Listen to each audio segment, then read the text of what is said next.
Salut tout le monde, c'est Quentin. Il y a quelques jours, je vais vous parler de mon workflow sur mon iPhone 11 Pro. Et bien aujourd'hui, on va parler de mes 5 applications préférées du moment.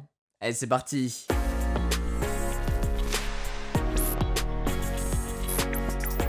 Commençons avec une application qui pourra très bientôt vous servir avec l'été qui arrive, elle s'appelle Paylib. Paylib, c'est un service de paiement 100% français, donc ça c'est très cool, qui en plus de ça travaille avec les plus grandes banques du pays, et c'est d'ailleurs dans leurs applications qu'on va pouvoir découvrir aussi Paylib. C'est d'ailleurs via une rubrique directement dans l'application de ma banque que j'ai pu découvrir il y a de ça quelques années Paylib. J'aime bien voir Paylib comme l'outil indispensable qui fonctionne de pair avec ton application bancaire, ça vous permet de faire pas mal de choses, et la première, c'est des paiements entre amis. Ton pote t'avance ta dernière paire de sneakers préférée, quand les bars et les restaurants réouvriront, ils t'avancent un coup, et bien directement via leur numéro de téléphone, et ce très simplement, tu vas pouvoir les rembourser. L'application ressemble à ça, c'est très simple, tu renseignes ton numéro de téléphone, tu relis Paylib avec ton application bancaire, et c'est tout bon. Pas de fioriture, zéro complexité, on a uniquement l'essentiel, et vous le voyez depuis tout à l'heure, on est sur la page d'accueil, et dessus, on a uniquement deux boutons, le premier pour demander de l'argent et le deuxième pour en envoyer. Comme ça, vous êtes très facilement et rapidement réglo avec tous vos potes. C'est d'ailleurs sur le bouton juste en dessous qu'on va pouvoir choisir sa banque. De mon côté c'est Société Générale, mais quand j'appuie dessus, je vais pouvoir en ajouter une autre. Comme ça, dépendamment du compte bancaire que je veux utiliser, je vais pouvoir switcher de l'un à l'autre. Paylib, cela fonctionne aussi en magasin via le paiement sans contact. Pour ça, il vous faut uniquement un smartphone sous Android avec une puce NFC directement implantée à l'intérieur. Et le tour est joué, et en plus de ça, vous n'avez pas de restriction quant au budget, votre seule limite sera votre plafond. Et puis bien sûr, c'est dispo pour tous vos achats en ligne, comme ça vous évite à chaque fois que vous voulez faire une commande de retaper toutes vos informations bancaires. Là, en un bouton, vous êtes redirigé sur l'application de votre banque, et puis vous allez pouvoir faire votre achat. Paylib, c'est disponible sur beaucoup de sites internet, chez aussi beaucoup de commerçants. À partir du moment où vous avez le paiement sans contact, c'est gratuit, c'est extrêmement bien protégé, et en général c'est directement implanté dans votre application bancaire. Un service du coup digne de confiance qui travaille directement avec ta banque, donc il n'y a aucun souci de compatibilité. C'est aussi un gage de sécurité, un service extrêmement bien protégé, et surtout on n'a aucun frais supplémentaire, donc vous n'êtes pas obligé de passer par une application tierce. Directement via l'application de votre banque ou l'application Paylib, vous allez pouvoir demander ou envoyer de l'argent à vos potes uniquement via leur numéro de téléphone. Et surtout, c'est du made in France, donc c'est cool de soutenir une initiative française. Pour résumer, et comme ils le disent très bien, c'est comme un SMS avec de l'argent dedans. J'adore cette phrase. Si vous voulez checker tout ça, je vous mettrai tous les liens dont vous aurez besoin dans la description, ainsi que le lien vers toutes les autres applications dont on va parler dans cette vidéo là. Et on passe à la suite. Et puis un grand merci à Paylib d'avoir sponsorisé cette vidéo. La seconde application, elle s'appelle WeWord, et ça fait un moment que dans mon entourage on l'utilise, et j'adore le concept. L'application ressemble à ça, et en gros le concept c'est plus tu marches, plus tu gagnes d'argent. Bon, en vrai t'es limité, il y a un seuil maximal qui est de 20 000 pas par jour, mais j'adore le concept, je trouve ça super sympa. À ce niveau-là, et sur l'application, on va avoir à gauche le challenge. Vous voyez que moi je suis tout en bas de l'échelle. Aujourd'hui je suis resté sur l'ordinateur, donc j'ai pas bougé d'un pouce. Donc on va avoir notre petite courbe avec nos pas, le nombre de wards aussi qu'on peut gagner juste à côté. Moi on voit mon nombre de pas qui est de 1176 aujourd'hui, et donc du coup j'ai gagné 0 wards.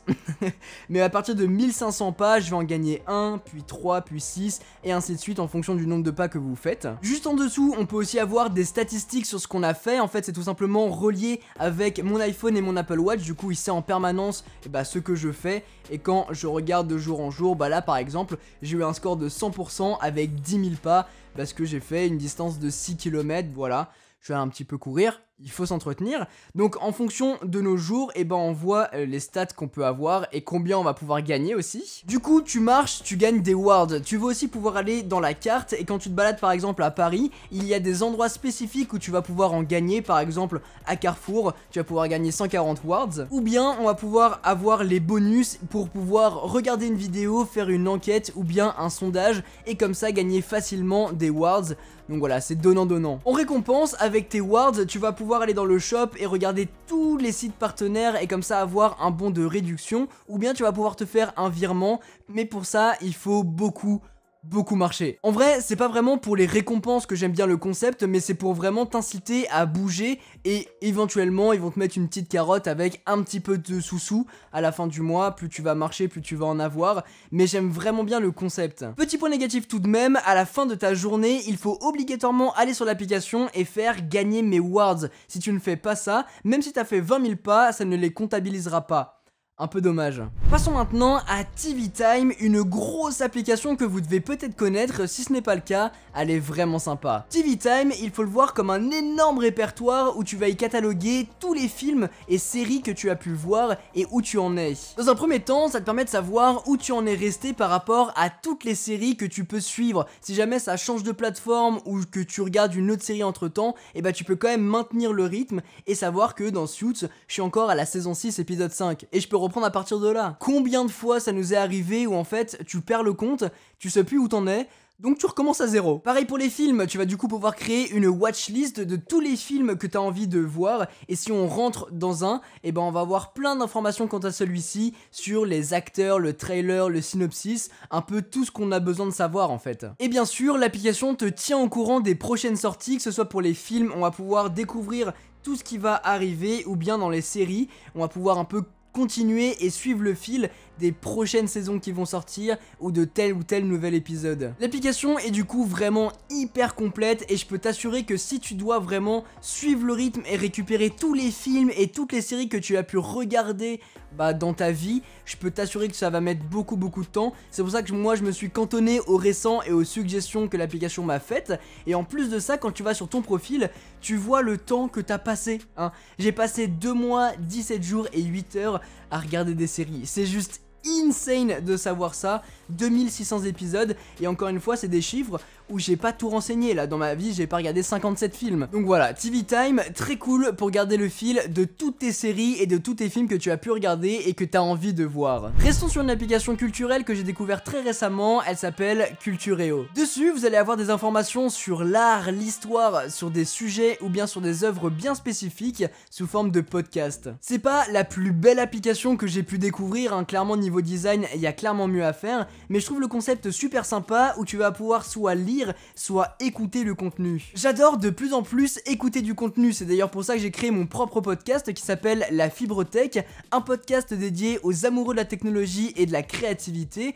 Et c'est vraiment un format qui me plaît énormément, et si vous voulez découvrir les 4 premiers épisodes, je vous mets tous les liens directement dans la description. Pour le coup, Cultureo c'est dynamique mais surtout hyper enrichissant. Si tu veux en savoir plus sur certaines œuvres, sur certains mouvements, moi c'est des choses que j'adore découvrir ou bien redécouvrir. Pareil pour l'histoire avec un grand H, et je trouve que l'application elle fait vraiment bien son travail. Dessus on a pas mal de contenu gratuit, que ce soit à la une ou bien dans les articles sur l'art ou bien sur l'histoire, mais bien évidemment si vous voulez aller plus loin vous avez une offre premium, mais déjà avec tout ce qu'il y a de gratuit ça vous donne une bonne idée de si l'application vous plaît ou non. Donc voilà, Cultureo, très bonne découverte. Finalement, parlons d'une application où vous allez pouvoir créer du contenu et pas le visionner. Ça s'appelle Adobe Spark et c'est très complet. Si vous connaissez Adobe InDesign directement sur le PC, et bien là, on va retrouver un petit peu la même idée, c'est-à-dire qu'on va retrouver un énorme catalogue avec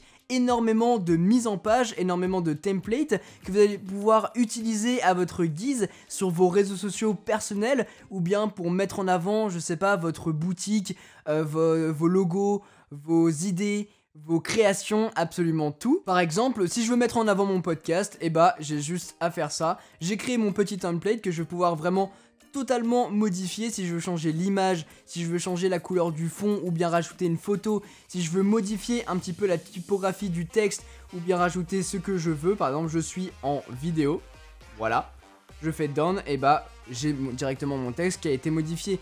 Donc on peut absolument tout faire et ce très rapidement pour être créatif et vraiment pour pouvoir partager du contenu. Moi c'est vraiment un truc que j'aime faire et vous mettre en avant par exemple sur Instagram. Si vous avez en plus de ça un abonnement Adobe, et bien vous pourrez bénéficier de tout le contenu, que ce soit premium ou non au niveau des templates. Mais s'il y en a un qui vous plaît pas ou que vous voulez créer le vôtre, bien évidemment vous allez pouvoir, ça se passe juste ici. Donc voilà, Spark, je trouve ça très complet pour pouvoir partager un petit peu ses créations, sa créativité. Et moi c'est vraiment encore une fois quelque chose que j'utilise vachement pour partager du contenu sur Instagram. Comme ici, avec le Polaroid. Voilà en tout cas les amis pour cette vidéo, j'espère vraiment qu'elle vous a plu. Si c'est le cas, n'oubliez pas de mettre un gros pouce bleu, de vous abonner et d'activer la cloche pour ne pas manquer toutes mes prochaines vidéos. Et puis ça me ferait super plaisir. Si vous voulez vous procurer ces 5 applications sur iOS ou Android, je vous mettrai tous les liens dont vous aurez besoin directement dans la description. À savoir par contre que Cultureo est pour l'instant uniquement disponible sur iOS. J'espère que ça changera rapidement. N'hésitez pas aussi à me dire en commentaire ce que vous avez pensé de cette sélection, si jamais elle vous a plu ou non. Et n'hésitez pas à me partager votre sélection à vous avec des applications qui sortent un peu du lot. Sur ce, c'était Quentin, passez tous une très bonne journée. Tchou!